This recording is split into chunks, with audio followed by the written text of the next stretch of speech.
Logeco ici à Pierreton. Ça fait de nombreuses années, plus de 10 ans qu'on travaille sur les chênes blancs européens, le chêne cécile et le chêne pédonculé. Et on se sert de ces espèces comme modèle de spéciation pour comprendre comment les espèces d'arbres forestiers peuvent évoluer et peuvent s'hybrider. Donc depuis de nombreuses années on travaille sur ces espèces, on utilise la génétique pour comprendre comment ça fonctionne. Et donc ça c'est le point de départ de nos travaux. Et indirectement lié à ces travaux-là, la filière bois, notamment la filière tonnellerie, donc on part du gestionnaire forestier jusqu'au viticulteur en passant par le mérandier et le tonnelier, s'est dit que les travaux qu'on avait faits depuis de nombreuses années pouvaient leur servir pour la traçabilité de leur bois en termes d'espèces, quelle était l'espèce qui avait été utilisée, ou en termes d'origine géographique pour savoir d'où venaient les bois qu'ils pouvaient acheter ou pour pouvoir certifier un bois qu'ils vendaient à un client.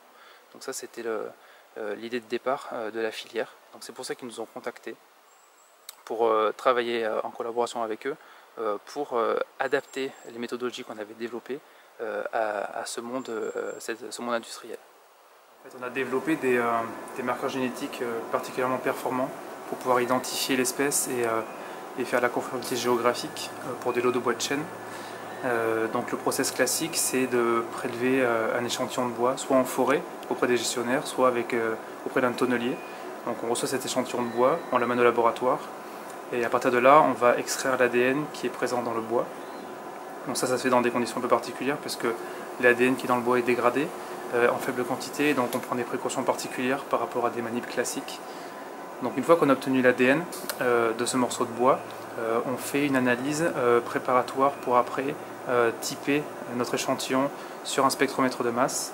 Et sur ce spectromètre de masse, on arrive à obtenir des profils qui nous donnent des indications sur les caractéristiques génétiques de notre échantillon pour identifier l'espèce avec certains marqueurs ou pour faire la conformité géographique avec un autre type de marqueur. L'intérêt, c'est que ces deux approches peuvent être traitées indépendamment ou en combinaison, puisque c'est la même technologie qui est utilisée.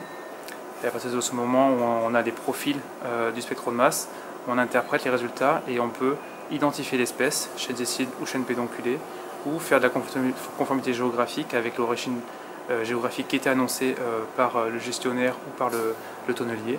Et on peut, avec un risque associé, conclure à la conformité ou à la non-conformité de l'échantillon de bois qui nous a été fourni.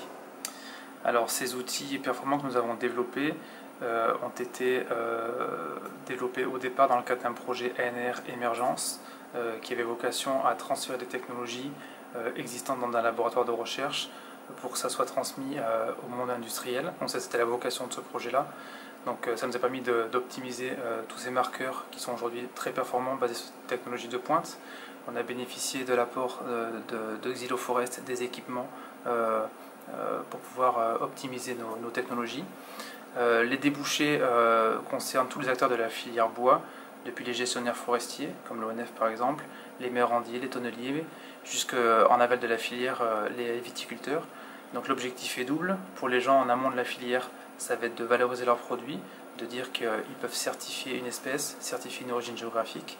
Et à l'opposé, plutôt en aval de la filière, ça sera des outils de contrôle qui leur permettront de vérifier que le bois qu'on leur vend vient bien de tel endroit ou est de telle espèce. Donc c'est l'objectif principal. Et donc aujourd'hui, il y a un transfert de technologie qui est en cours entre l'INRA et un prestataire de service qui sera à court terme l'interlocuteur privilégié de la filière bois et de l'industrie du bois au sens général.